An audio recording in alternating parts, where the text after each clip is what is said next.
The show where anything goes. Motivation, mindset, recovery, philosophy, and life. We become who we are through what we experience. We all have a story, and this is My Backstory with Josh Boyer. So here we are. It's My Backstory podcast, episode number 4 with Joshua Coburn. I am so fucking pumped to be here. You know, I was sitting there thinking like, man, when I was getting my podcast going again, and I told you how Marcus, you know, basically I saw that he was on, that you guys had met up in Texas. And then he, like, I commented something or whatever, and he was like, you guys need to link up and this and that. And then I was like, oh, totally, man. And right when I've been following your stuff for a while before Marcus was, before I even got that connection. And I was like, man, I got to meet this guy. I got to meet him. And when I sent you the message on Instagram, you know, to link up and do this podcast, I was like, there's no way he's going to respond. He probably won't even see it. But we do miss 100% of the shots we don't take. So I was like, absolutely. I'm going to go for it. So anyway, I'm here with Joshua Coburn, man, in Grinnell, Iowa. Yeah. I've never been to Iowa. It's my first time. So I'm pumped to be here. And I'm going to let you guys hear Joshua's story. He's going to share his story, what his backstory is, how he got started, what he's doing now, what projects he's working on. And you guys are going to love it. So Josh, go ahead and take it away. Yeah, awesome. I'm Josh honored and Josh. Yeah, I know, right?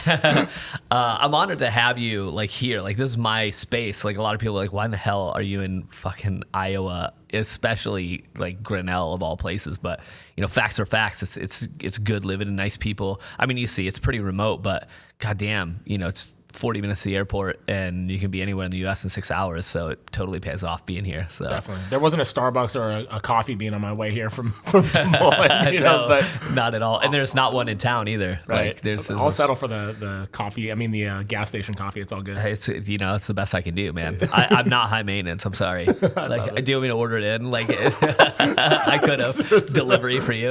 No, it's all good. No, like.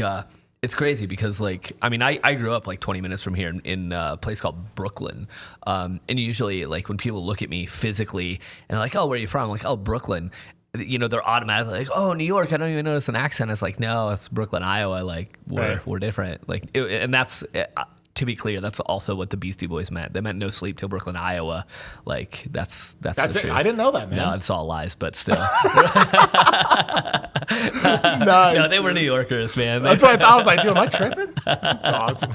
But yeah, I grew up in a small town. Like, I always felt like that weird kid. You know what I mean? Like, because like we talked briefly yesterday that, like, for me growing up, you know, I always say that my life isn't atypical for how the world works now. Right. And, you know, I grew up in a small town. My parents were together till I was 12, split. And then the typical things happen, which we can get into. But it's kind of crazy because in the small town that I live in, you know, people tend to like grow up to do what dad did. Or, you know, like you have a few people that go off to college and, you know, maybe end up in, you know, Zambia doing cool shit and like whatever. But that's like that one kid from that family. And it's like, gosh, man, I don't know how he got there. Well, I'm like that kid in that family. You know what I mean? Like, even though I still live locally, because I was, you know, sitting on my grandparents' floor, you know, reading National Geographic magazine. And like, I was like, I want to, you know, Aborigines and, you know, scarification and Maori people with, you know, the face tattoos, and, you know, that I'm reading like Ripped and Metal Edge magazine, like with, you know, LA Guns and Motley Crue and all these bands. And, you know, then they'd be in like Sex Pistols and Black Flag shirts, or like Cliff Burton from Metallica and his Misfits shirts. So I'm like, oh, who are these guys? And like, that's what guided me, was those kind of two separate paths. So my mind was never on what was happening in my small town. People were talking shit about other people and the drama and stuff. And, you know, I was just worried about like being able to take my girlfriend on a date, put gas in my car, and like get the F out of there. That was my whole childhood. And I know I didn't fit because, you know, I'm interested in tattoos and body modification and shit. Like, we're talking, you know, the early 90s. Nobody here had anything like that. There's one tattoo shop locally. And of course, you know, my dad, we didn't always see it eye to eye, but he got the things I was into. And like, he would take me to shows. I mean, I saw Metallica and Danzig and Suicidal Tendencies and Ozzy and Pantera, like all, and Marilyn Manson, like Black Sabbath. Awesome. Whose dad takes him to that? And he had no interest in it. So even though we didn't connect and we had our problems, he still allowed me. I paid, to be clear. He's like, if you get the tickets, I'll get you there. And that's exactly how it was. So working was a big fucking deal to me. So yeah, my life then and my life now is definitely built around hard work and kind of, well, like freedom. Like we've talked yesterday at dinner. Like freedom. That's what it's about. Is living that way. And I've subscribed to that my whole life. I never. That's not true. I gave a lot of shit about what people thought, but I didn't know how to be something else. So what does that freedom mean to you? I want you to tell like the people, because like when we were talking last night at dinner, that inspired me. I was like, man, that's legit. Yeah. Do you remember exactly what I said about it? I don't remember the exact words, but yeah, because money doesn't mean anything to me. Like, I don't have a bank account full of money. I have a bank account full of freedom. Like, that's my whole life is based around that, because if I'm not carrying around bullshit, I can literally do anything I want to do ever without the burden of judgment, of society's kind of look on me, of friends, of family, of anybody. Like, to me, freedom is at the bare bones of it, not kind of consciously carrying around things, judgments, issues, and just understanding that whatever box, because we all live in a box, our own comfort zone, whatever. Oh, for me, it's understanding that I'm in a box right now, but I'm going to move it and I'm going to step outside of that. And I'm capable of doing that. Like, I'm not afraid of it. I'm not afraid of dying. I say the things that need to be said always, because I'm not afraid of somebody judging me. Like, I can sit here and I'll probably get emotional during this talk, so just be clear. But I can legitimately say, like, we've sat in a room now, an hour and a half maybe total. We've actually known each other physically, and that sounds like we have a relationship, doesn't it, man? I'm crossing all the fucking lines here. To be clear, we're both straight men, but I can sit here and say without any kind of like worry of what you're going to think of me, that I respect you, that I connect with you. Like we talked yesterday, like I see you, and that's real, and it's emotional, because like I know that in 6 months, if we don't talk, if I call you, I'm like, bro, this is what's going on in my life. Can you give me a hand? I know you'll be like, absolutely. And I hope you feel the same. Absolutely. And a lot of people aren't able to connect that way or do it. But like when we met, our walls were down. You don't meet a lot of people that give each other a hug right when you walk into a restaurant. You know what I mean? Right. But it's like, that's what it was. So that's freedom to me. Freedom is, well, I when I was on this flight, I know we talked about it, but for the listeners, I was on a flight from Iowa to somewhere, I can't even remember, and I was asleep, woke up, and I could smell like electrical kind of that smoke, electrical smoke smell, and people were like praying and trying to call their family members and on their cell phones trying to text, and they were all freaking out because they didn't know if we were going to crash or what was going to happen. And they get on the loudspeaker like, "Hey, we have an electrical fire, whatever." And like, I can't even really remember because it's a bizarre scene. Like you're looking around, it's like, oh man, this is interesting. And I remember kind of thinking like, damn, okay, I'm gonna go ahead and go back to sleep, because I knew like I don't have anybody to call or text, and it's not that I don't have people that I'm close to in my life, but before I got on that plane, the last time I left them, I said all the things that I needed to say on the most deep, intense level, and on the most service level. I did all that. Like the people that I love know I love them. The people that I respect know I respect them, because I say it and I show it. And I did. I fell right back to sleep on that flight. I shared that story, by the way. Oh, did you? Yeah. So last night, I don't mean to interrupt you, man. No, but you're good. Last night, I called my buddy Phoenix, and I was like, man, I met Joshua Coburn, and it was like totally awesome, because he thought I was doing the podcast yesterday. So he called to ask me how it went. I was like, no, we just had dinner, and then we're going to do the podcast today. And I was like, dude, I got to share the story with you, because he kind of shares the same kind of anxiety about flying as I do. Oh, okay. Which is funny, because like, he's been all over the world. He's, traveled. He was like this, hardcore operator and whatnot. Kudos to him though for still doing it. Like, for sure. Courage. That's what that means. Definitely. So like we'll go on planes, and I don't know where or why or how it shifted for me. I can't speak and I won't speak for how it shifted for Phoenix, but now when we're flying, it makes both of us kind of anxious. And I don't know if it's about being around all the people in this closed little box or whatever. I don't know.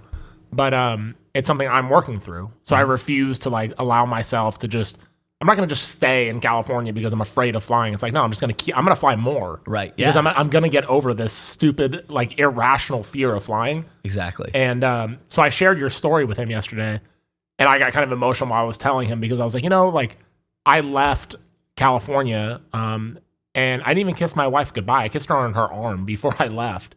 And not because I was mad or anything like that. I was like, I have things to do. I'm out. Sure. And I was like, I don't even think I said I love you before I left. I was just in such a hurry to get my bags and leave. And it meant something to me. I was like, dude, I'm not going to do that anymore. Like, it made me want to be a better husband and better dad. And I'm getting emotional. You're all good, dude. So thank you for sharing that, man. I appreciate Absolutely. that. Yeah. I mean, we all make mistakes and we all screw up and none of us are perfect. And for me, like that moment when it wasn't that moment. It was the moment when we touched down in Kansas City that I woke up and I was like, oh shit, we made it. Like I'm alive. And looking out and seeing all like the ambulances and the fire trucks and, the emergency crews and stuff out there. I was like, oh, this was like pretty big deal. Like, I mean, but we never know. Like, I don't know if the whole, ass end of the plane was on fire or like, a piece of solder like screwed up. Like, I don't know. It could have been either one. Blown but fuse. Yeah, exactly. But it made an impact on the people in there because I saw the tears and the people freaking out and the people that left the terminal to rent cars to drive. Like, that's the impact it had on other people. For me, when I touched down, I look out the window and I see all, the cops and everybody. I was just like, oh, damn, like, I made that. And then my thought looking back at it was, okay, like, it was a bit of a confirmation that, like, I'm doing what I need to do for peace for myself because I was ready to go. Right. Like, I was just like, if this is it, at least I'm going to die asleep or I'm going to wake up and be like, oh, shit, what I mean? Like, and I'm fine with that rather than being like, oh, my God, I'm watching it happen, Yeah. And the thing is, like, looking back on all that, now and feeling like that, I would say that it encourages me to do it more still. Like right. I was doing it before. Now, like even strangers, if I see somebody on the street and I'm, I dig the coat they're wearing or like, weird things always happen. And, I'm not trying to get all crazy here, but like, it seems like when I travel, I'll see somebody on the street in New York City, like, I'm in fucking New York. And then 3 days later, I'm getting ready to leave New York, and there that person is. Maybe it's because like, they walk in front of my hotel every day at like 8:35 because they're commuting to work, and I just happen to be up those 2 days at 8:35. Like it's not some crazy, thing, but it's like, and they were smiling the first time I saw them, and I missed the opportunity to be like, hey, you don't see a ton of people smiling and looking around. They're looking at their phone and got their earbuds in, So, I try to grab those people and be like, hey, excuse me. Like, I love the fact that you are like smiling. Like that makes an impact on my day. So keep doing it. Like, and I hope that when they get on the train to head to wherever they're going, they're smiling even bigger. You know what I mean? Sure. And they're continuing that. Yeah. So like, I used to be afraid of that because we as a society suck at, I mean, we're taught as kids to, if you don't have anything nice to say, don't say anything. Right. Or, the whole thing, like the golden rule, treat people like you want to be treated. Like those things are great, but that doesn't actionably create a better world. So I always talk about, if you got something nice to say it. If there's something nice you can do, go fucking do that. Like, definitely. I think a lot, like, everybody's like, oh, don't do this, don't do that. And I'm just like, fuck that. Like, what can you do? Like, if I can, stand in line, I got a 10-year-old kid who busted his ass to buy those, to buy the 5, lollipops he's got. I'm going to be like, just add that to my bill because that kid busted his butt. Like, he needs to see that, like, maybe he'll take a nickel out of his, $1.50 that he's got and right. give it to his sister because he feels good because now he's like $1.50 ahead. You know what I mean? Like that's the stuff I want to continue to do.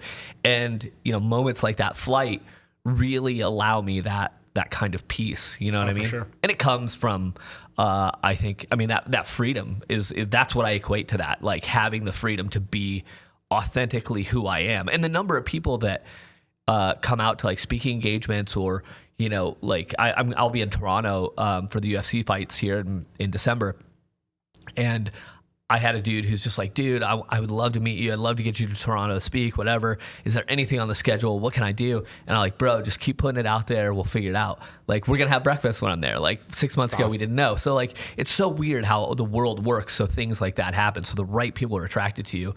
And the number of people that just want to like sit down with me, not because I'm like awesome or anything, but they're just like, I want to see if you're really what you come across as, right, or you know, you're really that authentic. And I mean, I can't answer that for people. Like, that's somebody else's judgment. I can answer of me. I can answer that question now. Yeah. It's true. It's true. It's all true. It's all, yeah, definitely. It's so definitely crazy. Because like for me, I'm just like, this is what you get. Like, you get what you get. Like, if I'm being a total nerd, like I am that. Like I'm a dork half the time, but people think I'm super serious all the time. I'm not. Like I'm actually, I would say, mostly not serious. Right. But you know, it's just interesting that people are like, yeah, I just had to see if you were like real. And I'm like, what the fuck does that even mean? Like, but I'm honored that people care that much. Like they want to be in my presence for 5 minutes or a couple hours or whatever. Yeah. Like I don't even know how to process that. But then they're just like, well, not a lot of people are honest to that level. Right. You know what I mean? That's why I said, when you're like, is there anything we can't talk about? No, you can talk about whatever the fuck you want. Yeah, it's the only thing that I always ask every guest, you know, is there anything that you don't want to talk about? Because I don't want to obviously make anybody uncomfortable. Right. And that was the first thing you're like, no, I'm an open book, man. Anything. We can talk about anything. Yeah, it doesn't matter. Because there's like, I told Joshua, you know, just so the listeners can hear, like, there's no script to this. Like, I don't have any questions written down. There's no rhyme or reason. It's just, we're going to take it and run with it. Mm-hmm. And that story though was like the best takeaway for me was definitely that I will never leave anything unsaid anymore. I'm not doing it anymore. Yeah. So I made like a promise to myself last night before I went to bed, like, moving forward, I will never leave anything like undone. I'm not going to do it. Can't. And I think that would heal a lot of my anxiety issues, because I think that's what it's around. Like, you know, like, oh, like, we're in turbulence. Oh shit, what's happening to this plane? You know, whatever. Yeah. And I didn't kiss my wife goodbye. I didn't say I love you. Oh geez, you know, like whatever. Right. And you start freaking out, and then your mind starts playing tricks on you. So no more though. That's going away moving forward. So thank you for that, man. I appreciate that. Seriously. Absolutely. Well, and the crazy thing is, I mean, you can apply that to other things too. Like you didn't get to, you know, in those moments, you know, everybody's like, life flashed before your eyes, whatever. I mean, that didn't happen to me, and I wouldn't say it was maybe severe enough that it would. I don't know.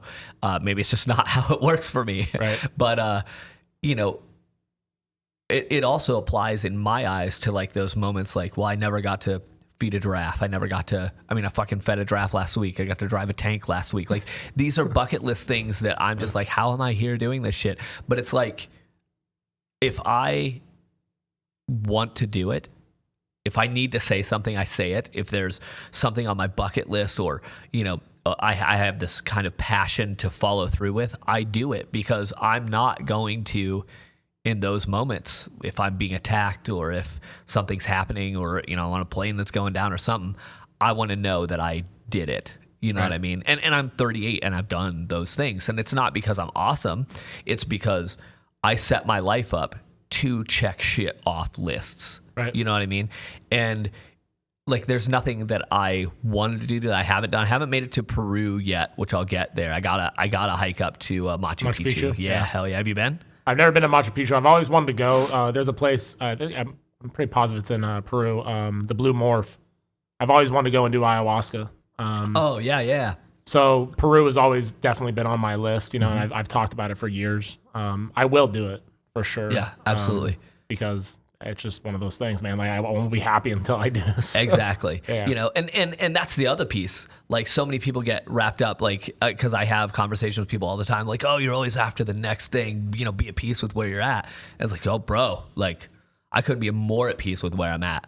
But that doesn't mean I want to be stagnant. I have to be working for something. I'm not going to go home and watch reruns of The fucking Office ever, you know? I'm going to go home and I'm going to fucking dig into a biography by somebody that I respect and see the things that they used in their life to get better. You know, I'm going to call my friends, I'm going to text people I care about. I'm going to write fucking books. I'm going to do shit. That's what I'm going to do. I'm not going to sit and fucking watch The Office. Where did that all start for you? When did you know, like, because most people, I don't know, I can speak for myself. Like, I knew at a young age, like, that I was different, that I was a leader, that I wasn't meant to be a guy that sits in a box. I just wasn't that guy. Right. But when did you know, like, you know, that you were did you always know you were gonna be like some kind of like inspirational, motivational speaker, like getting people to get outside of their comfort zones? Like, yeah, I did.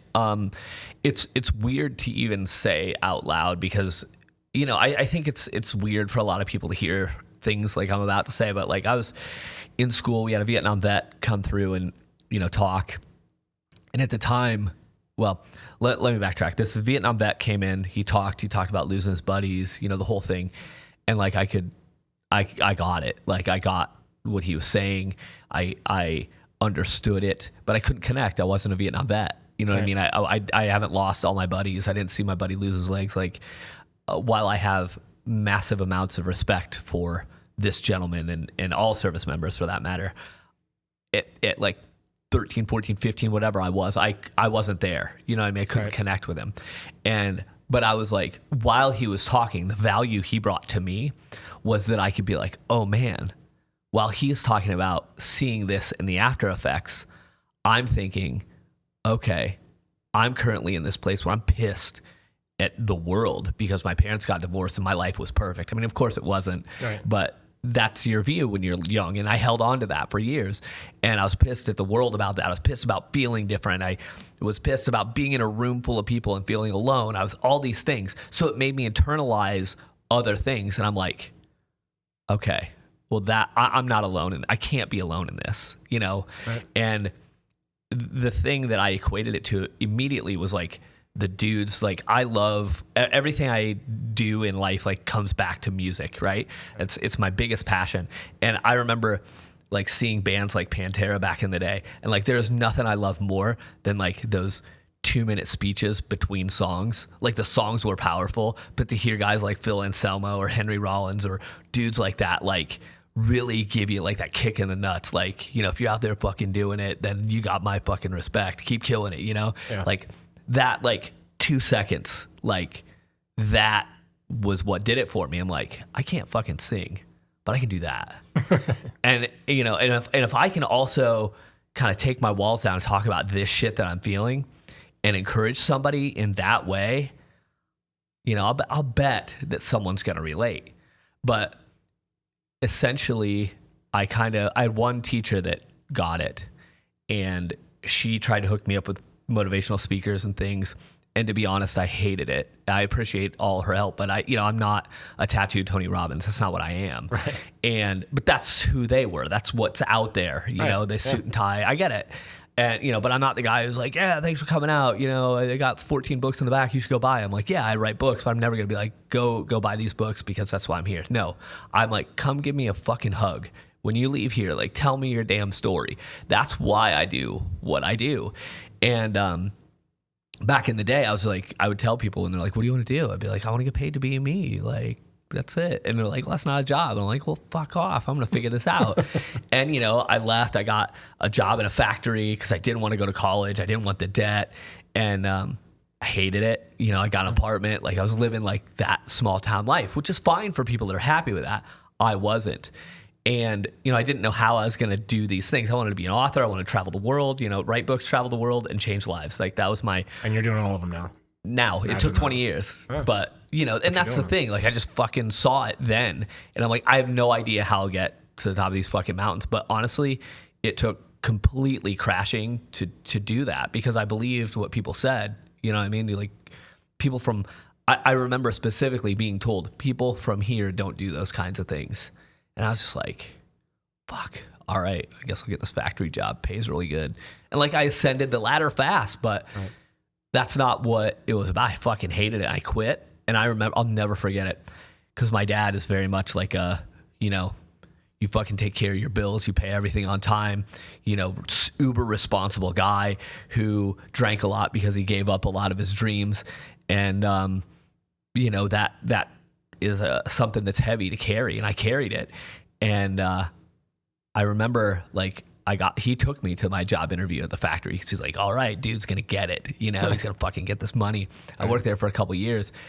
And I remember when I called the factory because I was like, I'm done. Like, I woke up one morning and I'm like, can't do this. And I called the girlfriend I was dating for like 8 years. I'm like, I'm done, because I hit bottom. I wrote a note and I was ready to check out because essentially I was carrying too much. I couldn't leave my apartment. I was going through a kind of an agoraphobic stage. If I went to the grocery store, like I'd freak out for days just to go get fucking toilet paper or soda or cereal, Yeah.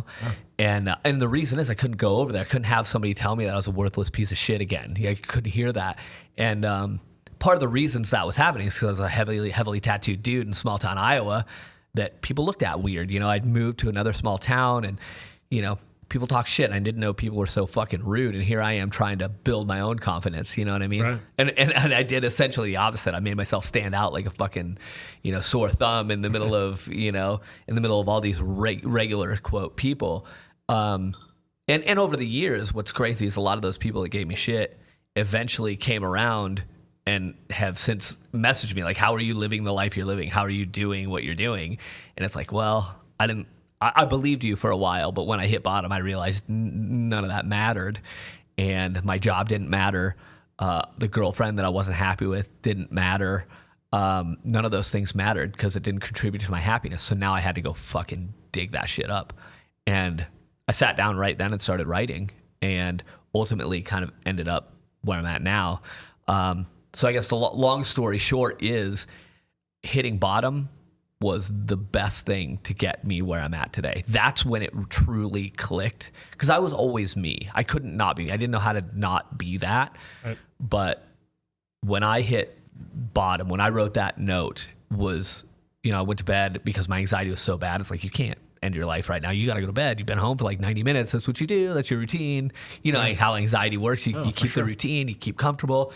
And it's like, I remember just screaming in my head, like, go to fucking bed. That's what you do. So I went to bed. I woke up like hours later and I remember putting my feet like on my green shag carpeting, like the shit coming up on my toes, And I just felt light, like different because I wasn't stuffing shit down anymore. I wrote it. I gave it to the world. I could have talked to a friend or family, something and got it out, but I didn't. I wasn't ready to be that vulnerable. Right. I was to the point where I don't even know that I was ready to be vulnerable with myself in those moments. I wrote that because I didn't have to take responsibility for it. I was checking out, right? Yeah.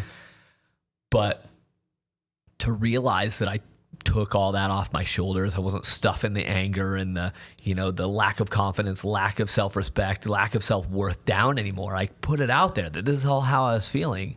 And now it wasn't a weight. It wasn't an anchor. Now it was fucking freedom.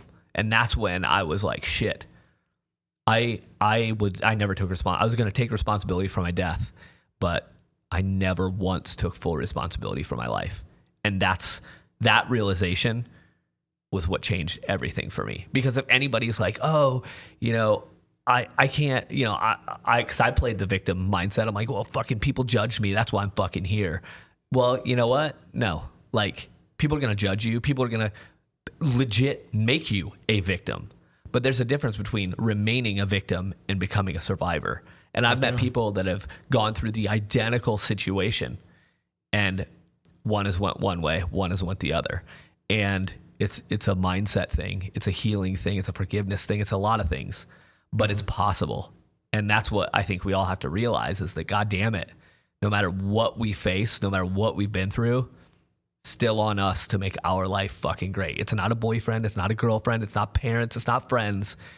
It's us.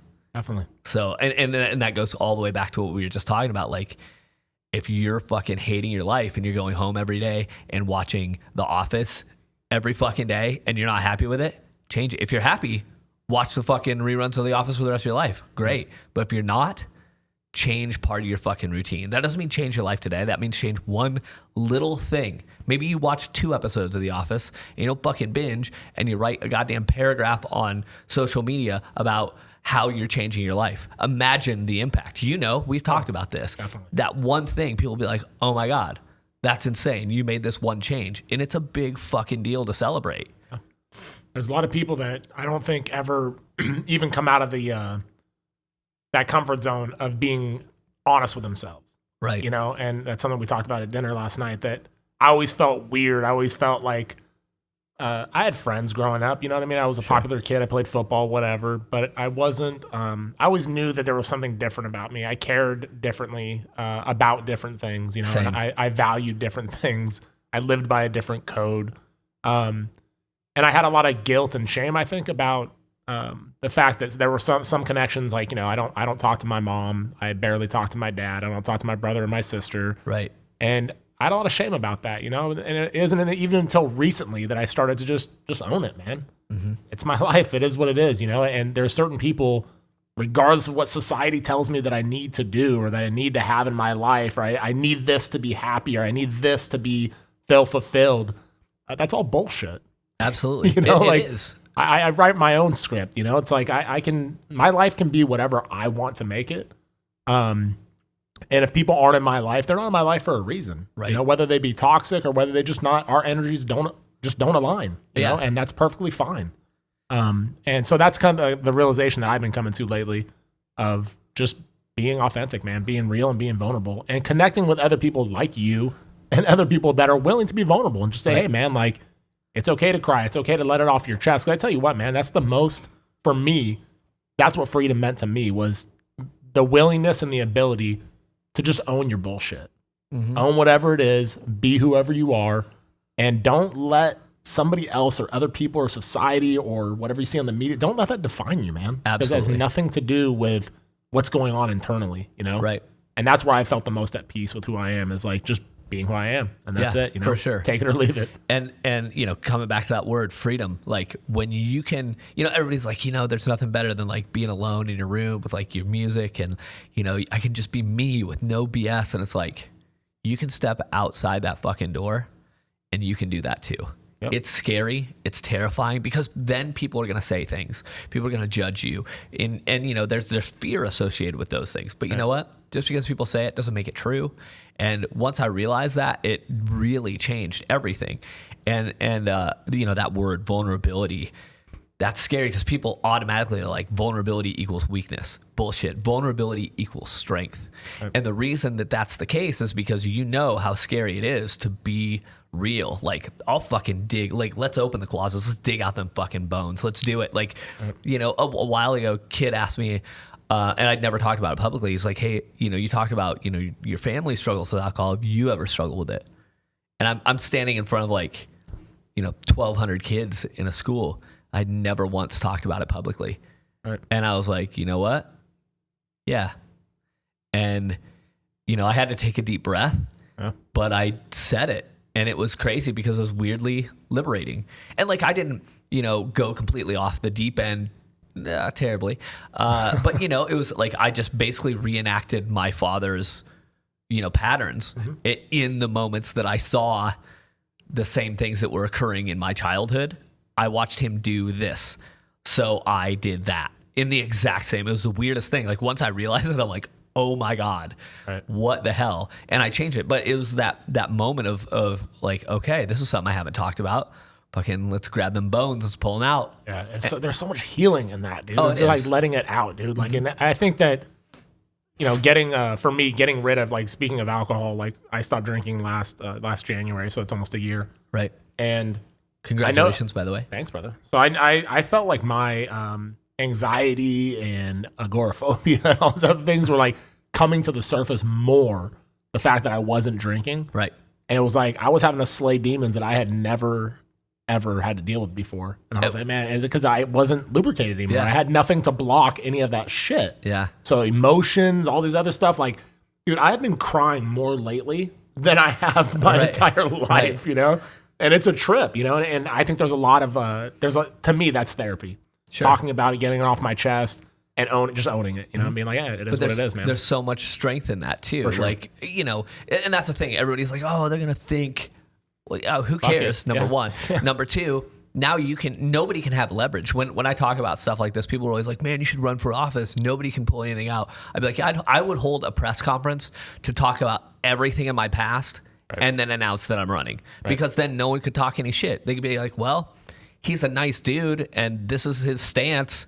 And man, he fucked up a lot of shit for a lot of years, but meh, all right. You know, they can only take me for what I am. Right. And that's the way I look at it in general in the world, because like, again, authenticity, freedom, those things are such a big deal in my life, and allows me in work and in business, because we talked earlier that like those things are the same for me. Right. Like my personal life and my business life, they intersect. Like my business partners and my friends, like they're my brothers. They're people that I love, and the people we go meet in all these places that we deal with. Like I don't show up and give them a handshake. I show up and I give them a hug because I love them. You know, like I wouldn't be doing business with them if I couldn't have a 2 a.m. heart to heart. If their kid is sick and they need to talk about it, like I want that call. Be like, well, how can you do business that way? It's like, because I trust them, because I know they have my best interest. Because like, if you want to talk about leverage, like I know everything about them. They know everything about me. Like right. It's not a blackmail thing. It's a trust thing. You know, that's why anybody you see me around, like, or even strangers, complete strangers, you know, I'll give hugs. Like we were in Vegas not long ago, freaking gave this dude on the street a massive hug. And like people looked at me like, what the hell? And it really just came down to, it felt right. And we did it. And one of the craziest things that ever happened is I was in Phoenix, and we were giving stuff out to the homeless. And this dude, like huge, like 6'6", you know, I'm short, I'm 5'6", so big, you know, tall, black guy, missing teeth, smelled terrible, dirty. You know, I went up to him, I shook his hand, I asked his name. And I'm like, you know, what do you need? Because I was there with Cloud Covered Streets, which is an amazing organization. I kind of gave him some of the supply toiletries he needed, socks and whatever. And he looked at it, and he looked at me. He gives me a big hug, huge sloppy ass kiss right on my cheek. And it's like most people would be absolutely appalled by that. Right. You know, he barely had teeth. Like maybe he hasn't brushed his 3 teeth in months. Like, but now he had the opportunity to do that because there's toothbrush and toothpaste and shit in there. Yeah. But like, I couldn't have felt more full. You know what I mean? Yeah. In those moments, because to me, that's what life is about. It's that connectivity, that real deep connection that you can make. People are like, oh, it takes time to make deep connections. Bullshit. Oh. It takes seconds. If you're willing to take your walls down and just cut the bullshit, it takes seconds. Yep. Like, I'm just like, bring that shit in. You know, give me that hug, because, you know, that embrace means way more than a fucking handshake. Oh, any day, man. I went down to San Francisco, or up to San Francisco from where I live. And I wanted to go to the Tenderloin. You know, it's like I guess it's supposed to be like the worst part of San Francisco. Sure. Whatever. So I went down there. You know, I had my workout clothes on. You know, I hung out, and I bought a couple homeless people some coffee with the sole intent of just hearing their story. Yeah, that was it. Mm-hmm. Hugging them, talking to them, and whatever. And I think so many times, so often, we get stuck in our own worlds that we forget that like there's other people outside of our sphere of reality or whatever that. Right. We're all humans, man. We have that. There's one thing that connects us is that we have beating hearts in our chest and we have feelings, man. Absolutely. And like you'll walk past these homeless people and like some people, they don't even notice they're there. They don't say hello. They don't give them any acknowledgement whatsoever. And I think that for me, it's important, you know, that I never forget that side of me. Absolutely. That cares deeply for those people. Mm-hmm. And also understands that some people are in those situations because of self-inflicted, you know, stuff. Some people just run in bad luck. But let's be real and honest, man. Choice. Don't forget choice. Or choice, yeah, for sure. And then there's the truth of it is that a lot of us, or most people living in the world, you're just a couple paychecks away of being in that same situation. Absolutely. So just own that, you know, and be real, you know. So I don't know, man. No, I mean, I'm with you because like the one thing that really slapped me in the face when I started kind of not being afraid of that was. When I asked somebody their name, I was like, hey, you know, it's awesome to meet you. Like, what's your name, man? And he looked at me like, he didn't tell me his name right away. He's like, do you know how long it's been since I've heard my name out loud? And he said, you know, my name's Carl. I was like, well, Carl, it's nice to meet you. And he cried. And, you know, like, those are things that I don't think as humans that we think about. Because, you know, you're at work, people are like, oh, hey, Mike, well, you know, can you come over here? Like, just that is not something most of us think about. Dude hadn't heard his name for weeks. Like, insanity, right? Yeah. Like, dude sleeping in the bushes and, you know, but you know, he's, you know, trying to keep warm, trying to get food. But it matters that no one said his name. Like, holy shit. Fucking trip. It is. It absolutely is. It's crazy. Yeah. I think, you know, that's something that all of us should probably make an effort to do. You know what I mean? Right. Is to connect with people. And that's my mission right now, dude, to actually be honest with you, is to make authentic connections and let go of the connections that don't have any bearing in my life anymore. I'm not going to allow like where it's like, hey, listen, like there's people I may have known my entire life, Right. but they don't belong in my world, like, and it's not a hatred thing. It's not an anger thing. It's just not part of who I am. You know what I mean? Like we don't align and we're not into the same things or whatever. Sure. Well, I think a lot, if I may, I'm Yeah, sorry. sure. I think a lot of times people forget like that there's value that has to be applied in life. And like, I always try to provide value. You know what I mean? Right. And I'm not saying, what I am saying, I guess, is if someone in my life is not providing value, whether it's a close friend, an acquaintance, somebody I met once, somebody I follow on Instagram or Facebook or Twitter, if they're not providing value, they're going to eventually fall away. It's not that I dislike them. It's not that, there's an issue. It's not that I won't even reach out once in a while and be like, hey, man, I hope you're doing all right, whatever, just checking in. But if they're causing a negative impact, they're fucking out. But if they're not providing value, if we're on different paths, whatever, I can still support them. I can support that, but I'm not going to be there daily, and I understand that they're not as well. None of this offends me. None of this upsets me. It's just right now, our value for one another, or not for one another, but given to one another, isn't maybe as high as it once was. That doesn't mean it won't be again. That's why burning bridges and shit like that can be a problem. Not that I'm, ever against fucking setting fire to bridges that need burnt, but it's that understanding that people are going to come and go, and that's all right. We got lessons to learn, and sometimes we intersect now. We might intersect in 15 years, or we may never see each other again. That's cool. Like, that's fine. I had a hard time with that. That's something that I had struggled with the last year. There was a couple of buddies that, I grew up with, I've known them my whole life. And you get married, you have kids, and you go your own direction. And there was a couple guys that like kind of fell off, and I struggled with that because I was like, man, like I gave my all to those guys, man. Right. Like I was always there for them. I did everything for them, and now they don't even return a text message. Holy shit! And I was wounded by that. I was hurt by that. It's kind of weird. And I was talking to my wife about it, and she's like, you just let those kind of people go, man. Like that's just the way that life works, And I had a hard time letting go of it. But lately, again, like that's just another freedom thing where it's like, it's all good, man. You're on your own journey. We're on our own separate journeys. And there was a lot like for a while, like I had known I wanted to get into podcasting. I wanted to get into being on a stage and talking to people and getting them to own their shit and being limitless and, increase their mindset. It's definitely not like a Tony Robbins, get this and then you go to the next level to get that. Yeah, it's not like I'm not selling you snake oil. Which, by the way, I don't know if you use the phrase own your shit as a tagline for you for anything, but write that shit down. You've said it like 6 times, and it so makes sense. Like that's what you do. Like that's what you're out here fucking doing. Right. Like that says to me, like that's you. For sure. Like if you're speaking on a stage and be like, I want to go learn how to own my fucking shit. I need to ask my cousin because I know that we've both said it. She runs her own business and she lives in Virginia. And I don't know if she used that. I hope she didn't, man. Because if she did, if it's hers, I can't steal it. Right.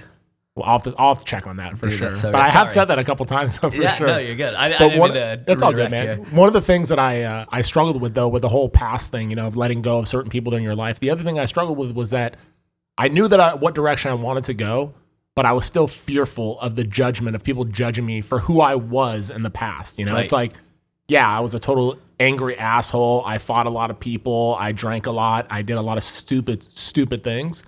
And I was afraid of like being quote unquote too successful or whatever success means to you. Right. I was afraid of it because I was afraid that people from my past would come and try to derail whatever it was that I was doing now. Sure. And I'll talk about something that I've never talked about on social media or anything. I'll bring it up. You and I haven't even talked about this. So in 2003, I had a daughter that was born with a girl that I was in the military with. And it was the worst situation anybody could possibly imagine. I mean, it was horrible, like the fighting, the going back and forth to court, the this, the that.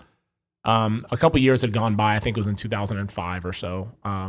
She said, hey, if there was some, she got a restraining order and did this, and all of it was bogus. But she basically gave me an out and said, hey, listen, if you agree to let my husband adopt her, I'll drop all the child support and the court stuff, and you can just go live your life. Because at the time I was married with my son. Right. And I was trying to start my life, but I had this like chain like following me. And it was like, yeah, I created this life, but I don't really know her. I don't know my daughter. I'd love to know her. I wanted to be a dad, but I couldn't get past that barrier because I had someone trying to control the situation, that I had judges like deciding my fate. Right. And it's the most helpless, hopeless situation. I know a lot of dads out there probably struggle with the same shit, but sure.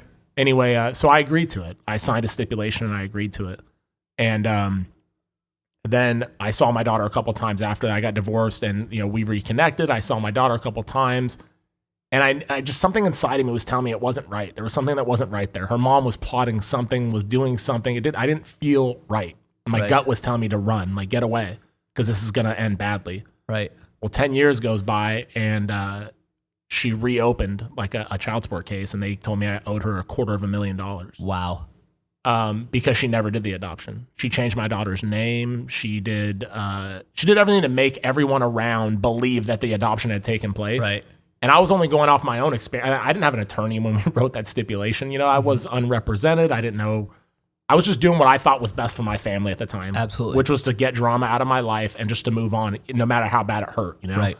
And so I did. And then it reared its ugly head again last year. Wow. And I was like, dude, I'm never going to talk about this. I'll never, because I was afraid of the judgment of like, oh, you walk away from your daughter, like Right. And I have to own it, man. So talking about it right now, dude, is like, it's healing for me to let it out and just say, hey, yeah, man, this is my story, dude. Like, I have a daughter that I don't see right now, Right.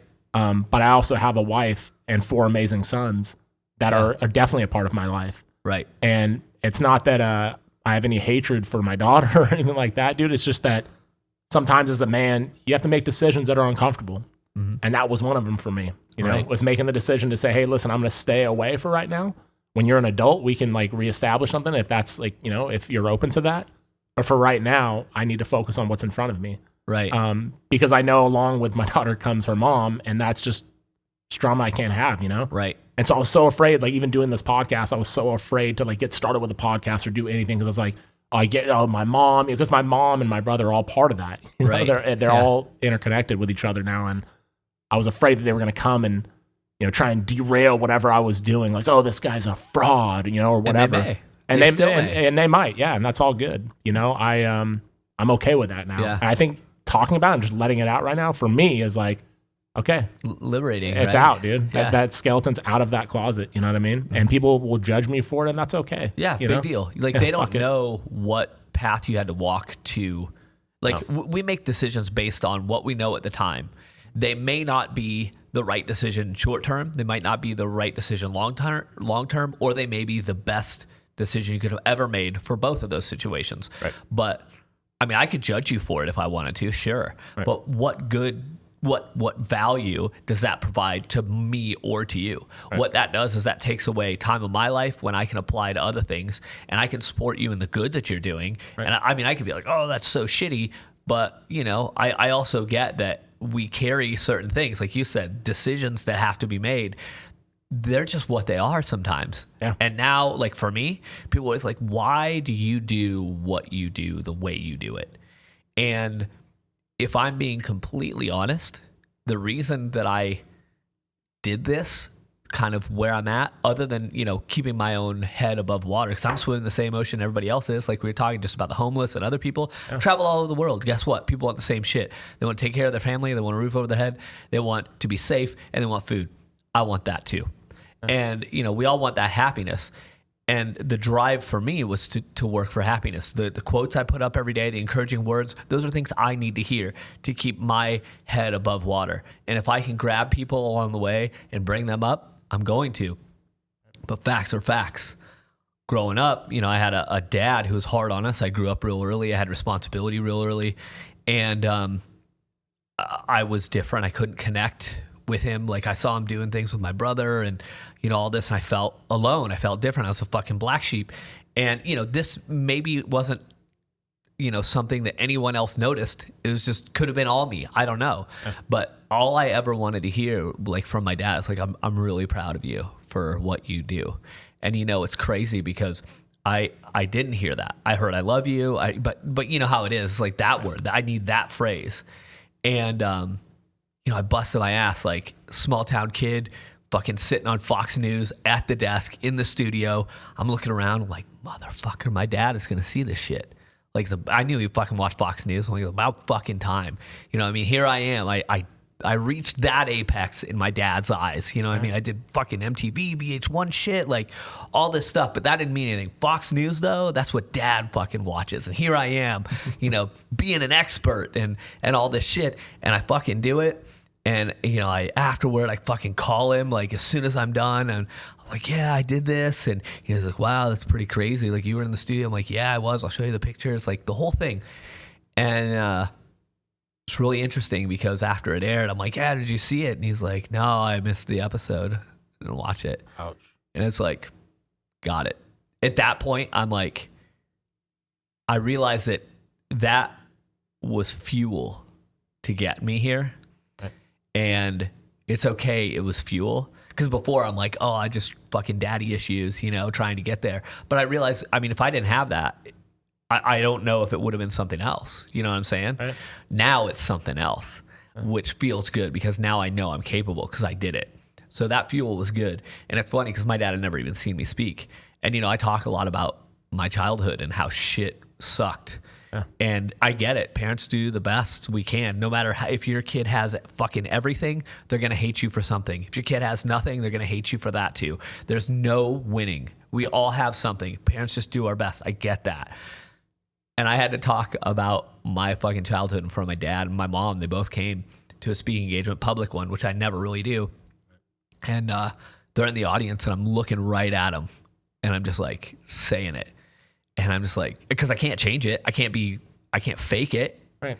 So I get off stage, and my dad's like, we get done. I'm, people fucking line up, huge line afterward. I'm giving hugs. I'm taking selfies, signing shit, and, hundreds of people. And we finish up after like 2 hours of that. I speak for 90 minutes, 2 fucking more hours of signing shit, talking to people. And my dad was the last one. He's like, wow, I'm really proud of you. What you did here was pretty impressive. And I'm just like, at that point, I'm like, first of all, thanks. Second of all, fuck you. I'm thinking in my head, like, fuck you. I was over this like 3 years ago, God damn it. You know what I mean? Because like now here it is. Yeah, totally. But it's just funny, like how that sort of shakes out because the whole time I'm thinking my dad thinks I'm a piece of shit. Yeah. Maybe he did, maybe he didn't. But at the end of the day, all it ended up being is fuel for me. Definitely. And to this day, like, am I glad I heard it? Sure. I'm not going to lie and be like, oh, I'm fucking so tough that it didn't matter. No, it mattered. Right. But I didn't need it. Yeah. You know what I mean? I got past that. Yeah. So it's crazy kind of how we put our own, what I'm getting at with this story is how we put our own kind of BS on our shoulders. Like you said, you carried around this thing that you didn't talk about because of fear of maybe somebody talking shit or somebody's going to come back for you.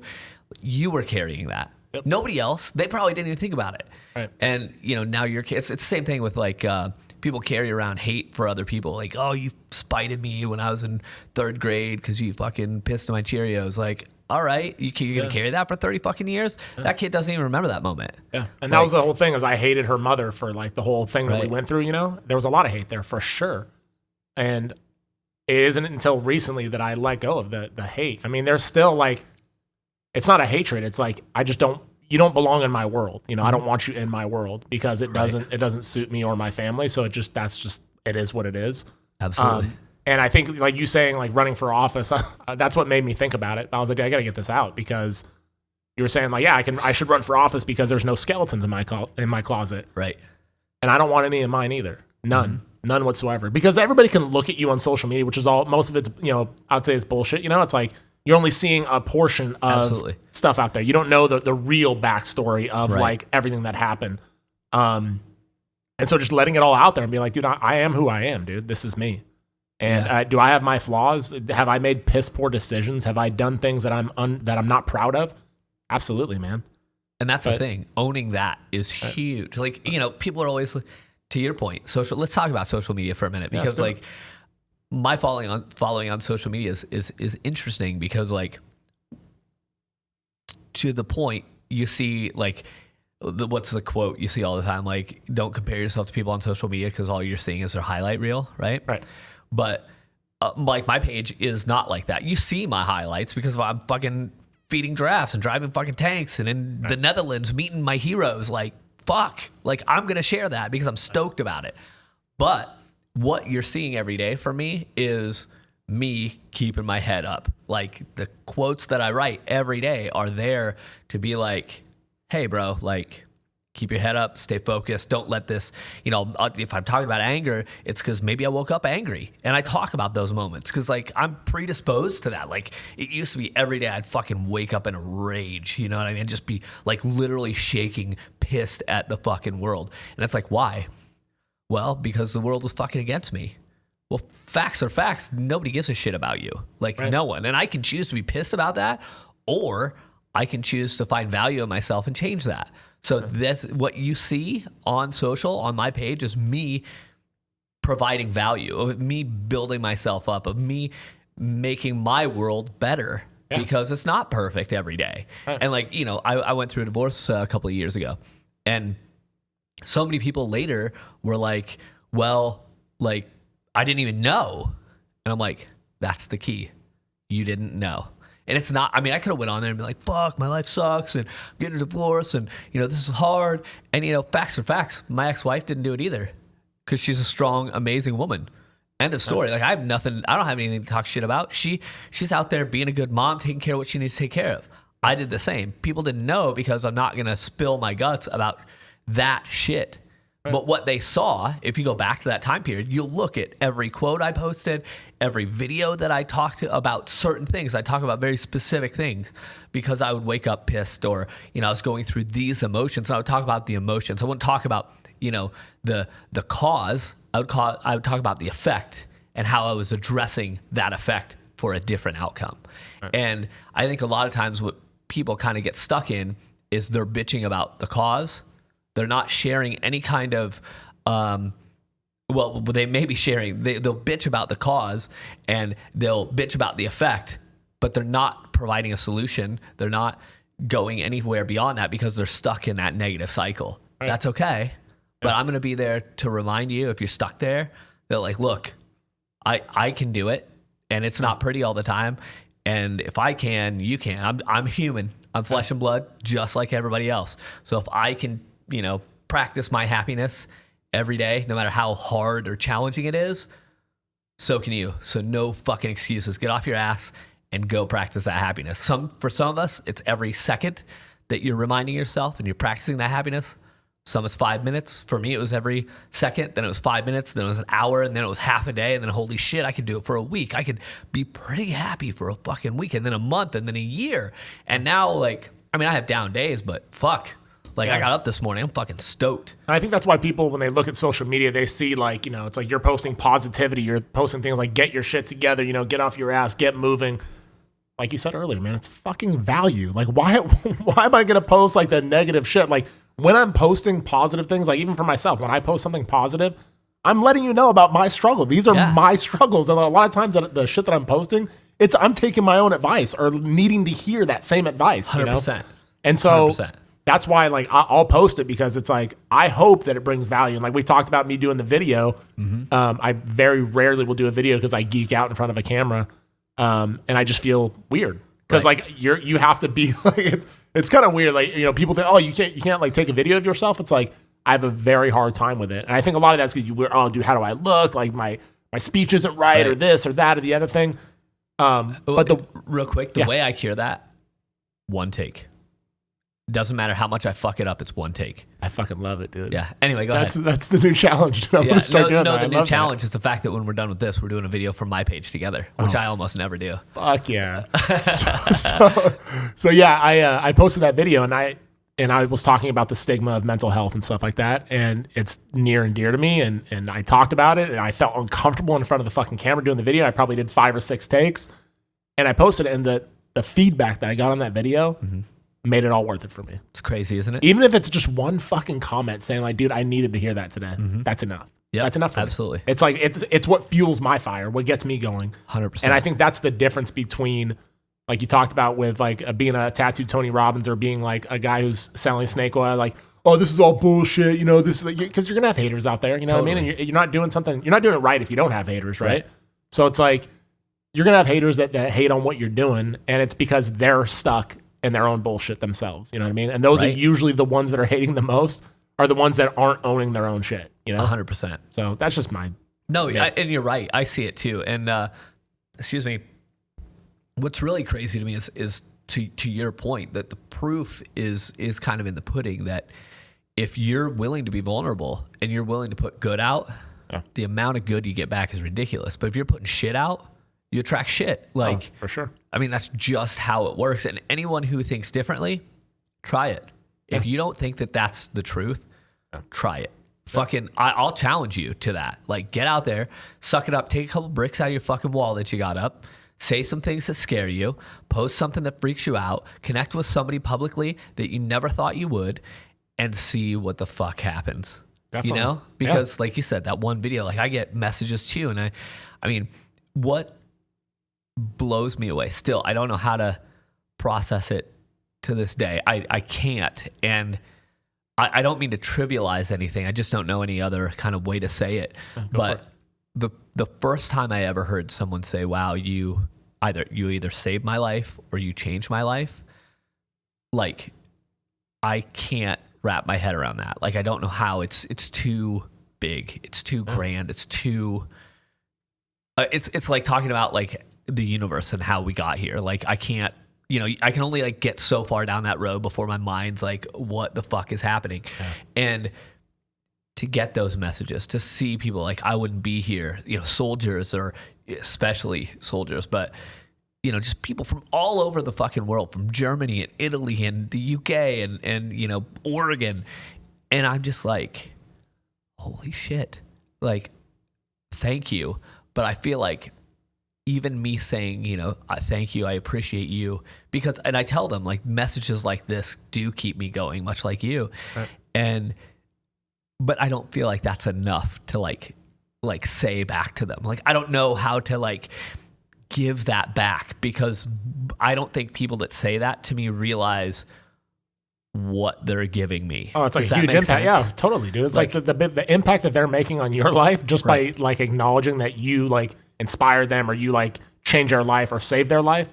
I don't think they realize the impact that it has on people like you and I, where it's like, I hear you. Yeah. And when I tell you that I sincerely appreciate your support, or I sincerely appreciate what you're telling me, like, I mean it. Right. I mean it wholeheartedly. You know? Exactly. Yeah. And it makes it all worth it. I wish that, I mean, you know, when you like throw a rock into a canyon, you hear that echo. Like, that's what I hope they hear when I say that. Right. Because, yeah, it's just so nuts. I can't even process to have somebody give me a hug and say, like, you're who changed my life. Like, it's insane to get that from somebody, to feel that from somebody. I mean, and it happens not even in person, but, you know, in text or IG message or whatever.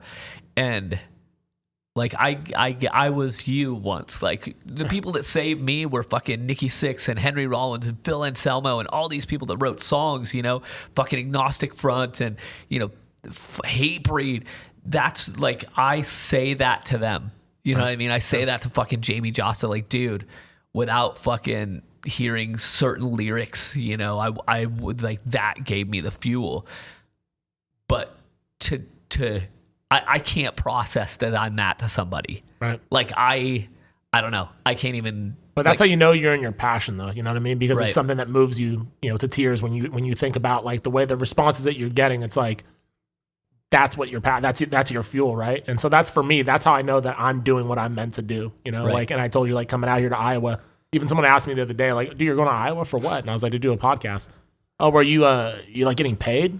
No. Right. It's not about money, man. Never. I don't give a fuck about money, dude. It has nothing to do with money. Absolutely. It has everything to do with, like, sure, I could have called you. You could have called in from Iowa and whatever. But it's like, no, I want those authentic connections. I wanted to meet you in person. Right. And I wanted to hug you and hear you. And like, I wanted to be here, you know, because I feel like it makes more sense. It does. And now a bunch of people are going to hear this story. And for me, that's huge. Yeah, it's huge for me too. Like, I've had a few fly-ins. I've had a few where I've flown to them, but mostly it's Skype call-ins, it's whatever. And you know, I'm not against anyone. I know that there's a lot of factors that contribute to that. and sometimes it just doesn't make sense. You know, if you're doing a fucking 10-minute, that's different than what this is. You know what I mean? Right. But yeah, to be like, you know, oh, hey, bro, we're going to do the intro and then we're going to bring you in, you know, in 2 minutes. So you'll hear the click over and we'll be there, right? And it's like, I get it. I get the value of that. I understand there's a place and time for everything. Oh, for sure. But, you know, to have them be like, hey, what's up? It's Mike with the morning show. I got Joshua Coburn on. He'll be on in 5 minutes. Just give us a second. We're going to check the weather. Like, cool. I get it. I understand it. But there's a difference between promotion and making a connection. Right. And to me, the second you're like, yeah, man, we'll just book it. We'll figure it out. I'll get out there. Or you can come out here or whatever. And I was just like, done.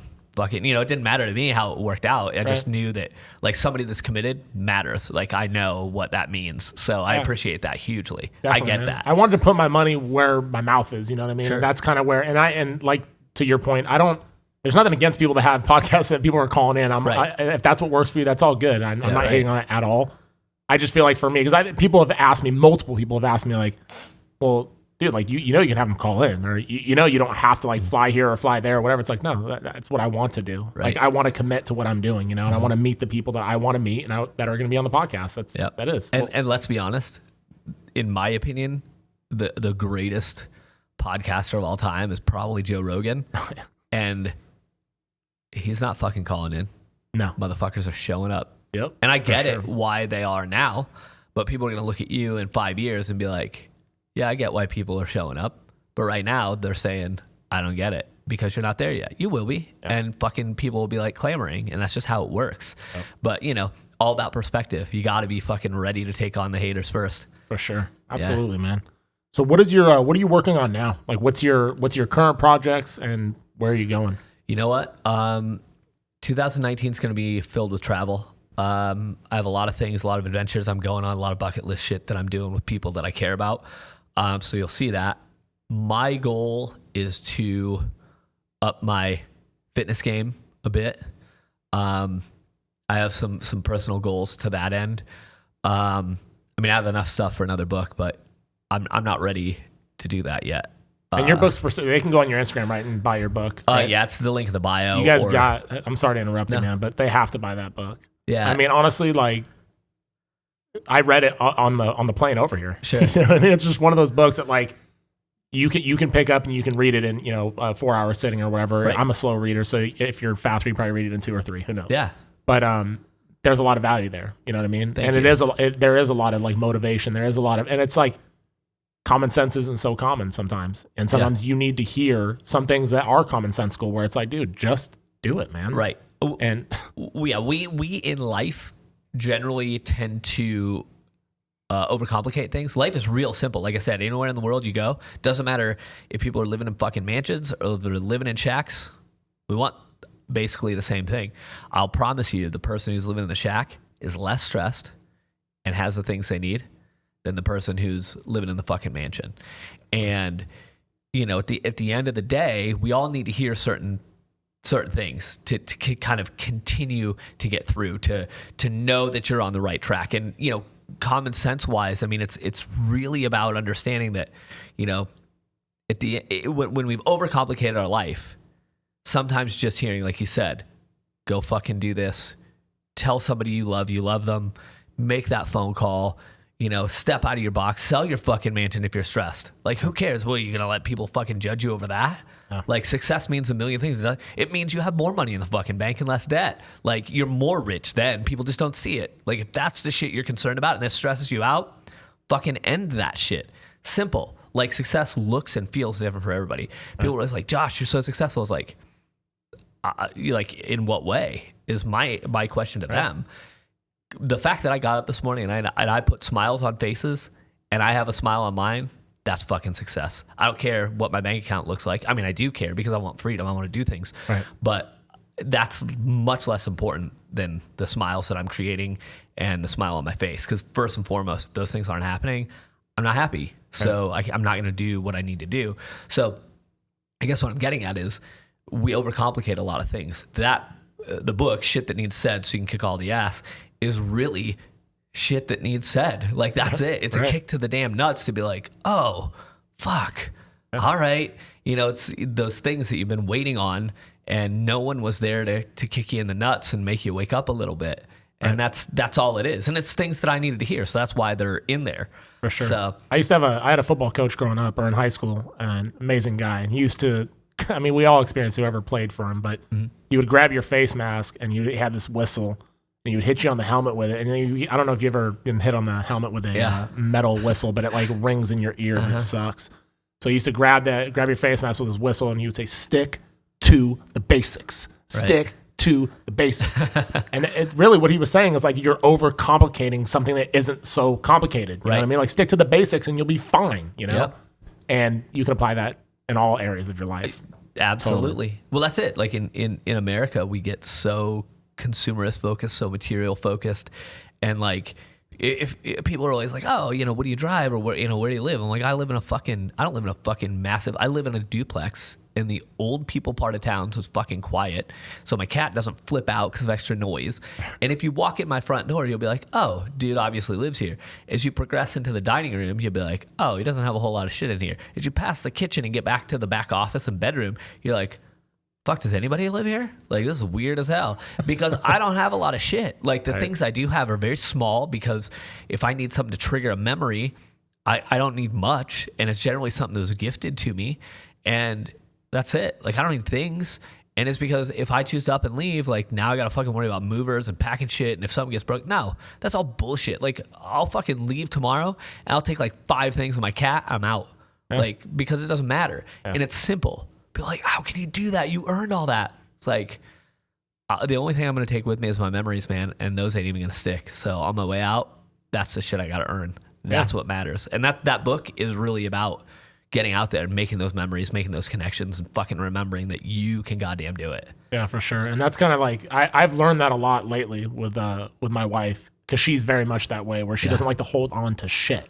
Mm-hmm. It's like, these are just personal, like, material possessions that we don't need. Right. I mean, we have a nice house and whatever, and the kids have their, they have their room and they have things, whatever. But I've been trying to do a better job of just letting go of shit that doesn't serve me, that I don't need. I have memories in my brain. I don't need to hold on to like all this stuff, Right. So that's one of the things I did last year, was when I was going through this process of like trying to be true and authentic with who I am and what I am, is I burned a lot of stuff. Yeah, wow. I like started a fire and like, I mean, old letters, pictures, like memorabilia, like stuff. It's like, that's not who I am anymore. Right. This football plaque, like, do you think my kids are going to give a shit about this football plaque? Like, who cares, dude? Right. Like, oh, you're a great football player in high school. Well, you're not in high school anymore. So who gives a shit? Mm-hmm. So yeah, just getting rid of all that stuff, right. Saying, dude, I'm releasing it because I don't need it in my world, Right. Don't serve me. Yeah, so, same thing. I like that, man. It's good shit. And it's really weird too, because like a friend of mine, because I found a couple of old posters from like old promo posters from my old books and stuff, and I happen to have frames that fit them. I don't have shit up in my house really, and I was just like, oh well, these happen to fit, and like this will consolidate, like they're not separate now they're in here, whatever. I was like, oh fuck, I don't have anything on the wall. Somebody might fucking come over, so I hung them up. And like, because there's part of it is like celebrating the accomplishment. Like I fucking did that once, you know what I mean? Absolutely. And I hung up and I'm sitting like on my fucking, I don't even have a couch. Like I have a fucking futon, because I'm like, well, if somebody else comes over, I'll have an extra bed. So I gotta crash out here. Functional. Oh fuck yeah. Like again, I don't need shit. Like I don't care. My fucking cat's stoked. He's got a warm place. I'm stoked about it too. We're good. And I'm sitting there and I'm like, and I look up and I see them and I felt funny about it. Like something so stupid. I'm like, shit, I just really angered myself in here. Like, you know what I mean? Like that's how I thought. And I'm talking to a friend about it, and she's just like, and I didn't say those words. I hadn't said. I was like, I hung some stuff up, and she's like, wow, are you okay with that? I was like, God damn it, no, I don't know that I am, because like now I have to like take those down and like put them in something, and when I leave, like, because I'm about convenience. I'm about like I fucking meal prep when I'm at home. Why? Because like on fucking Sunday I can prep my fucking meals, and okay, the chicken's kind of gross and the shit's kind of a little soupy by fucking Sunday of the next week, but I'm gonna fucking choke that shit down because like I don't have to do it all week. Like convenience, like I'm working to get ahead. So like hanging something up doesn't help the fact that when I leave this place for wherever I'm going next, like now I gotta take that down. Like I just fucking spent energy twice that I didn't need to spend. Like that's how I'm thinking of it. I love it though. I don't know though. Like it's one of those things. Like I love the idea that I don't have much. Like I can fucking fill up a truck or a van and I'm out. I'm done. Like that's it. And my home to me is wherever my feet are at. Like, it doesn't matter. When I was in fucking Baja, Mexico, I was just like, I'm sleeping under the stars. Like I'm sleeping on the beach. I'm sleeping on the fucking, they're like there's fucking snakes and shit out here. I'm like, motherfucker slept on the stars for years. I'll be fine. Yeah. Like, we're good.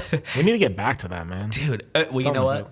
Every time I do stuff like that, like, it cleanses you. There's like this weird, like, not to get all like fucking hippie energy crystal shit, but like there's some fucking earth cure. You know what I mean? Like you're out there and you're just like, you realize that you're fucking not this fucking, badass motherfucker. You can get crushed by what this world has to offer. And that's more of a sign for you to fight. You know what I mean? Yeah. Nothing's cooler than like pulling up to a quote gas station and seeing, dudes siphoning out of gas cans to fill you up. It's like, we think we fucking, got it all figured out. I don't know. Maybe he's got it figured out. He worked his ass off for this. He's getting paid and he's going to go home to his family and, with what little they have. And he's going to focus on loving them. And tomorrow he's going to get up. He's going to do his job, focus on getting the food so he can go home and love them more. What do we got here? We're fucking Instagram and shit. We're worried about Facebook, politics. We're worried about fucking CNN telling us what's going on in some city we've never been to that we don't give a fuck about, that's not even real maybe, or it's spun so many ways that we can't even process it anyway. And, dude's on the coast watching fucking dolphins play in the ocean with his family at sunset every fucking day and enjoying it. That's where I got, when I got off all my drugs in 2011, I quit everything like cold turkey. I was like, I'm done. Awesome. Well done. Yeah. So it was tough, dude. It was really, really fucking hard. But the best healing moment for me, or the best like healing times for me when I was going through the withdrawals and shit, was I would go down to Malibu to this spot with my buddy Scott and Adam, and I would paddleboard out into the middle of the ocean. And I had this fear of open water, dude, like so fucking fearful of it. It's literally my only fear still. Really? I need to just dump the fuck off the side of a boat. Yeah, dude. So I would go out there, man, and we'd be on the paddle boards, and I like dangled my feet off the sides, and I was so scared, dude, to do it at first. But the minute I did it, dude, like all these dolphins started swimming by and shit, and I was like, dude, this is like so healing for me, dude, like just being out here. And I mean, it doesn't make sense to a lot of people, but for me, what you were just saying around resonated for sure. And it's there's definitely healing in getting out in nature, being out there and realizing that, you are not that, like your problems, everything else you got going on, in the big scheme of things aren't that fucking serious. Right. And yeah. I mean, it's insane to think, like, I mean, you go back to the people that are like, they got all these problems. We all got things, we're all carrying some shit. Every fucking one of us, no matter how good life looks, we all got something. Definitely. And, but then, you're worried about all this, and then you find out your son got in a car crash today. Guess what matters? Yep. One fucking thing. Yep. None of the other bullshit you were dealing with matters. Your son's healing matters, or cancer, or insert, whatever it is. And if we can do that in those moments, my question is, why can't we do it in every other moment? Right. What's the thing? What is it? Why can't we purge all that bullshit for our family every day, for our spouse, for our kids, for our whatever, and just fucking set it down? Because if it's important in that moment when you're about to lose it, isn't it important every other day of the week? Fucking heavy, dude. But it's true. It's true. It's absolutely true. You know, because like we get so stuck in like in our own little worlds, and like what we got going on, and it's easy to get sidetracked, or it's easy to be distracted from what truly matters. Absolutely. To what's right in fucking front of you. Mm-hmm. That's a good way to. This is a good way to start your day, is to get up and say, like, if I were to lose everything, if something catastrophe were to happen, right, what would matter most to me in this moment? Those are the things I'm gonna focus on those things today. Yep. I'm not focusing on all the minutia and bullshit going on around me, because it doesn't even matter, Right. It's irrelevant. And that comes really full circle to the beginning of this conversation, where that is the reason I say the things that I need to say every day. That's the reason I'm working toward doing the things that are on my bucket list and checking that shit off every single day. Because then when I lay down every night, like, people are like, how do you fall right to sleep? Because I just fucking crash. I'm expending everything I got. When I'm in the fucking gym, I'm giving it. Some days I fucking hate it, and I'm like, this is dumb. Why do you even put yourself through it? But then I feel good about it. I fucking said I'm going to do these things, and I do it, and I crash at night. And it's because did all that stuff. And to that point, you know, at the end of the day, if you're not fucking stoked about the things you accomplished and the people you touched and you know, the words you said, then what the fuck are you doing with your life? Right. That's the whole thing for me. So yeah, I mean, all the way down to the, you know, being thankful when you get up. Like, I'm stoked that I woke up every day. Like, people are like, when they're like, oh, how are you today? I'm like, fucking great. I got up today. They're like, well, that's one way to look at it. It's like, is there any other way to look at it? Like, shit. You know, there's a lot of dudes that didn't wake up. There's people that fucking got their leg amputated yesterday. They woke up, but now they can't walk to get to fucking breakfast. You know, like, you should be fucking stoked. You can do all those things. Like, I shared that with one of my buddies, Mike, that you have, I think it's 7. I don't know who said this, so I apologize to whoever's quote this is or whoever's idea this is, but I'm not trying to steal it in any way. But anyway, you have 17 seconds, I guess, to decide how your day is going to go in the morning when you wake up. You have 17 seconds to be like, yeah, fuck, I'm going to work. Shit, this sucks. Or, wow, man, I'm really glad to be alive. You know what I mean? Like, I'm going to make today fucking amazing. And it shifts pretty much your entire day. It shifts like the energy of what you're putting out, you know? Totally. And so I shared that with my buddy Mike, and then he called me the other day, I think the day before I came out here. And I hadn't spoken to Mike in probably a year. And, wow. And he was like, hey man, he lives in Boston, or in Boston, right outside of Boston. Sure. Anyway, so he calls me and he's like, hey man, I just wanted to tell you, dude, thank you for sharing. I shared like Dr. Wayne Dyer's like tapes with him or whatever. Oh yeah. He was like, thank you for sharing that with me, because it changed my life, you know, and like, and because someone shared it with me, and so I shared it with him. Absolutely. And now he's like, you know, I'm gonna go share it with one of my friends that I think needs to hear it.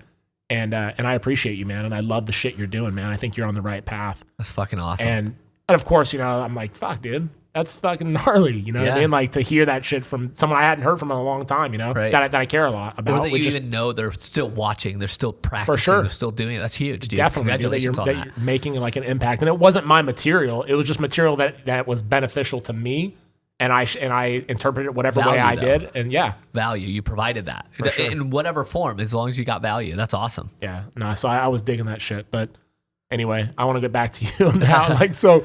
What are you doing now? And like, kind of, what's your, what are your goals? Where are you going? Like, what do you have coming up? And you know what? You know, we were talking about the book. I'm going to continue pushing that because I got some additional things going on with that. Like, I'm super stoked that people are digging it. Like, and I touch everyone. People are all the time like, why is this fucking on Amazon or Barnes & Noble? Fuck that. I did all that before. I fucking dealt with it. No, I want to pack that book. I want to sign that fucking book. I want to get it to you, because the messages I get on social media are way too important to let fucking Amazon send that shit to you. People are like, you can make way more money. It's like, I don't give a fuck. I care about the fact that I put my fingers on it. My fucking, you know, blood, sweat, and tears went into that shit. And, you know, we decided in fucking December we were going to do it. I wanted to release it in June. Or I wanted to send it to print in June. And the buddy of mine that designed the inside, which for those of you who haven't looked at it, is fucking gnarly inside. It's amazing. Because it's like equal parts art as it is words.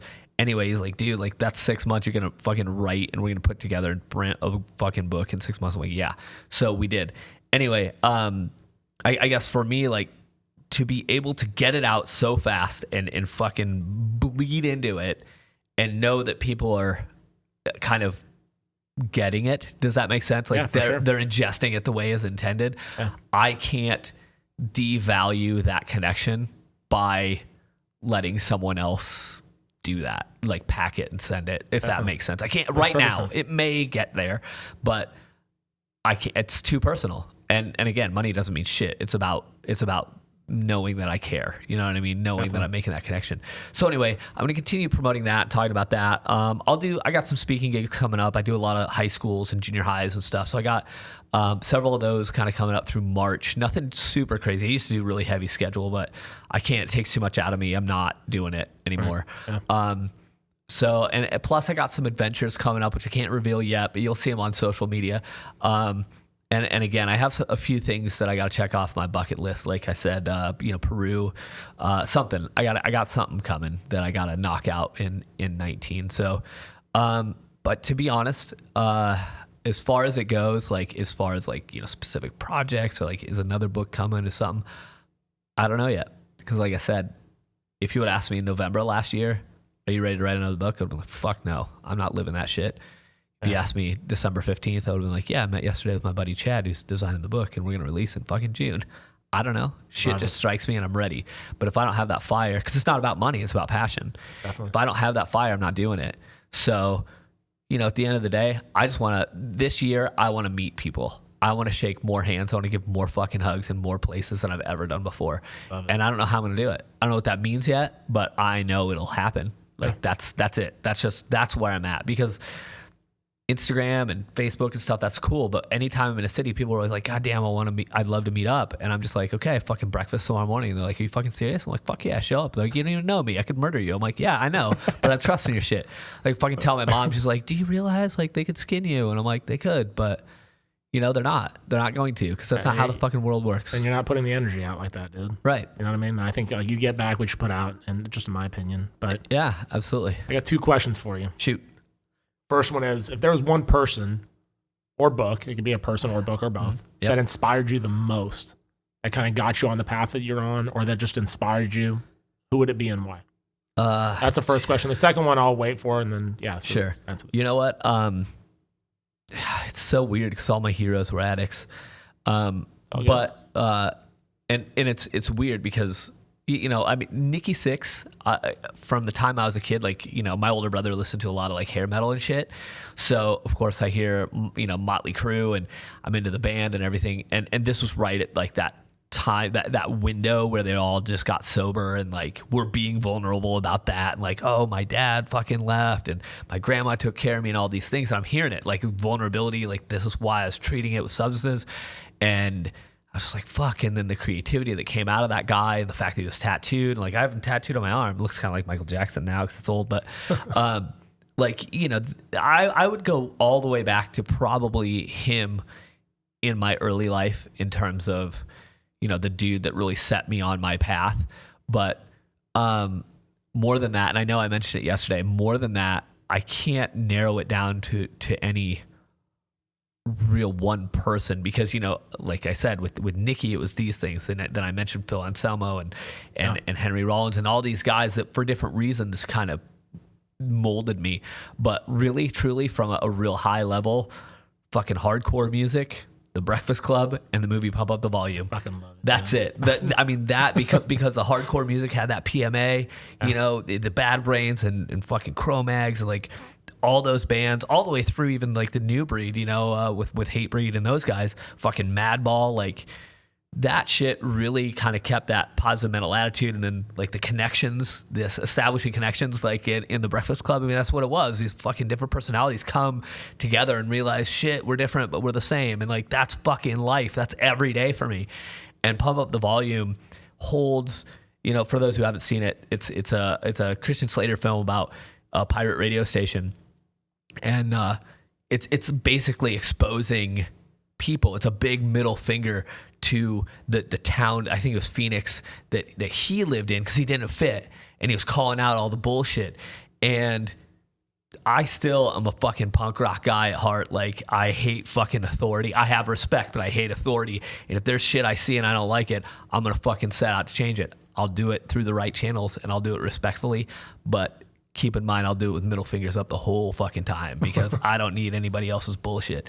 So it's those like kind of things. So it's not necessarily any one person necessarily. It's that really, I guess, molded me. And then I'll throw in a little Jim Rohn from back in the day. Jim Rohn? Oh fuck oh, yeah, fucking Jim Rohn's gnarly, dude. Like all the pre like when he got into like the multi-level marketing. I'm talking like the early days. Yeah. Like that shit. Like, I mean, I love the fact that he and his voice inflections. Yeah. Like, oh, dude, the way he speaks. Oh yeah. I was just some nobody from nowhere, and I'm just like, motherfucker, I get you. Like, we don't look alike and we don't act alike, but damn it, bro, I get it. And he'd be, he'd be like, and what are you doing? You're paying me money, and I'm just like, fuck, like what a dick, but it's kind of awesome. Oh, for sure. I listen to his stuff on YouTube. Pull up YouTube videos and shit like that, and like his inflections used to trip me out. Oh, it's so good. I love how he would do that, and like even how he would split words, like to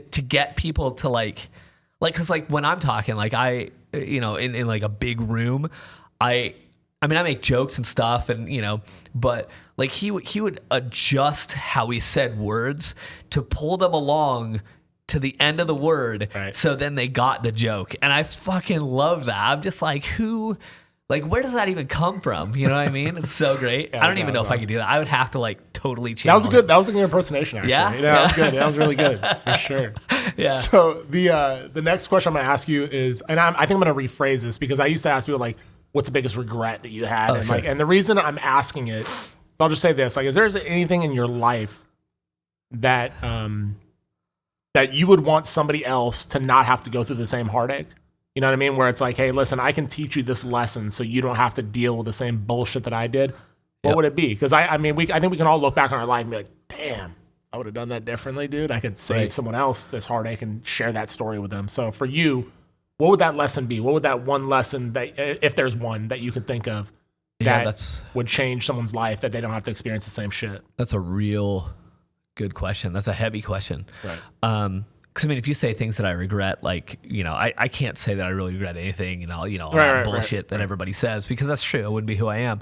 And there's nothing I'd go back and change. So the way you rephrase it is super valid. To be honest, if there's anything that I could tell I don't care if you're fucking what country you're in, I don't care what age you are, I don't care what race you are, I don't care what gender you are, or if you're, a mix of genders. Be your fucking self and forget about what anybody else says. Do what works for you. Treat people fucking well and be real with yourself and everyone else. Because, man, carrying around that bullshit, stuffing it down, and drowning in my own bullshit because I couldn't be real and be confident and be okay with the judgment, it made me who I was, because it allowed me to sink to depths that I didn't know I could get to. And without having been there, like we talked, I wouldn't be the confident guy that I am. But you don't need to sink to those fucking depths. You can just fucking be that. You woke up like that. You were born like that. Love it. Love who you are for who you are. Because God damn it, there's no one else like you, and you hold value. You've had experiences. You got things you can share. Like, I want to fucking know those things. And if you're not being you, if you're not being real, I don't really know it. And that's what I want. Nothing means more to me than meeting real, authentic people. And again, seeing that freedom in others inspires the fuck out of me. People that are vulnerable, losing weight on fucking Instagram and shit, like 700 pounds down to 450. Like, people see him in a gym and they're like, oh, fucking look at that fat guy. You know what? He's doing more than you, motherfucker. Yeah, that motherfucker just lost two goddamn humans, and you're trying to fucking struggle with your 20 pounds? Shut your fucking mouth. Yeah, like, let that motherfucker do this job. He's being real, and you're there judging him? Come on. Like, that's the fucking strength I want to see. That guy, nailing it, I think it's like my fucking 700-pound life or some shit. I don't know. Dude kills it out there. True. But, be fucking real. Don't be afraid to be you. Be vulnerable. That's the best advice I can give. I love it. And what I've noticed is that the more that I'm willing to be vulnerable, the more that I'm willing to let my demons out, or, open the closets and say, hey, dude, this is me, dude. This is the shit that I had in my life, and wrong, right, or indifferent, dude. It's what I am and who I am. Uh-huh. I've noticed that more people are coming into my life that are willing to be vulnerable as well. Right. You know what I mean? It's like, so those old connections that I was like feeling sad about losing, you know what I mean? Because I didn't have a connection with those people on a real, authentic level, right, are being replaced with the real, authentic connections that I'm building with people. And like, I don't know if I shared this with you last night, but this being the 4th episode, the 4 people that I've interviewed so far for the podcast were not people that are in my network at all. Oh, really? I didn't know any of them before I started on this journey. So like, the first company, like I randomly we met on social media. The second one was, after my back surgery, they were like sponsoring my recovery and this and that. Wow. But I didn't know any of these people like growing up. They weren't like friends or anything. And it kind of shows me like, dude, you're on the right path, dude, of like growing like a different part of you that wasn't out yet. You know what I mean? Yep. And I think if more people did that, they would see the same benefit. Yeah. Oh, I agree. And the thing is, you didn't have that network, so you took the fucking chance, right, and you gained more. And to that, you get my network. It's I don't give a fuck what anybody says. It's absolutely who you know.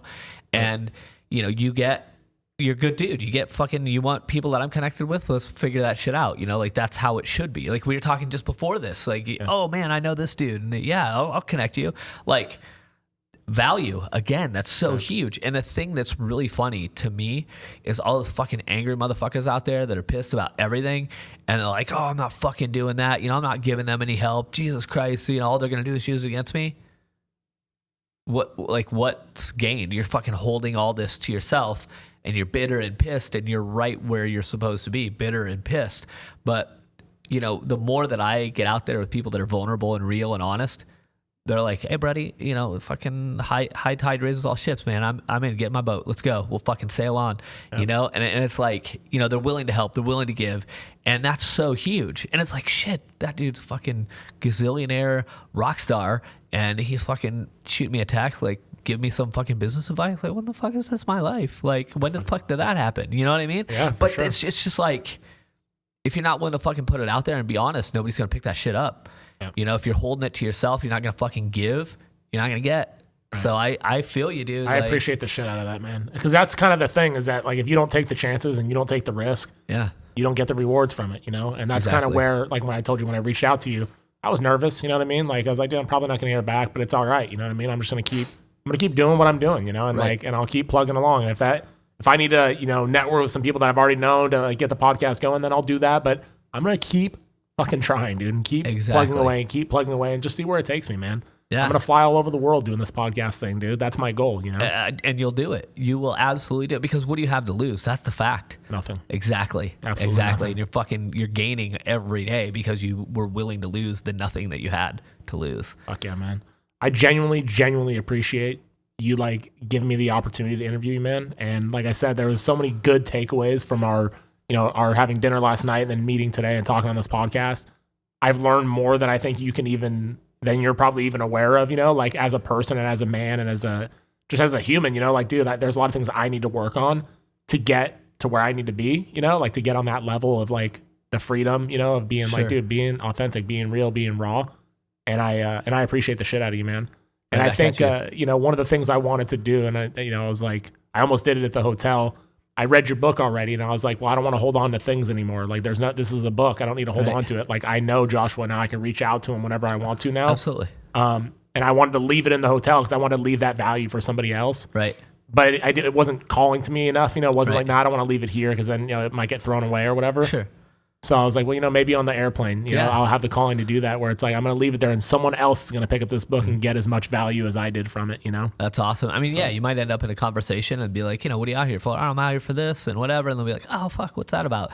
And it just naturally happens, dude. I get it. I do that shit all the time, and it's so awesome to like, I'm stoked that I could be a part of that you're talking about specifically. And the fact that you wanted to fucking sit down for a conversation, mind-blowing to me. Like, again, I just do what I do, and the fact that people want to be a part of it, still crazy to me. I'm just stoked that people do. Well, dude, you're one of the raddest motherfuckers I've ever met, dude. Where it's like, when I met you, and it's like, you were like authentic, and like you said, we walked in, we hugged each other, you know what I mean? It was like, there was no fakeness to it. It wasn't like, because like there is that, what you put out on social media, is that really the real you? Right. Is that really who you are?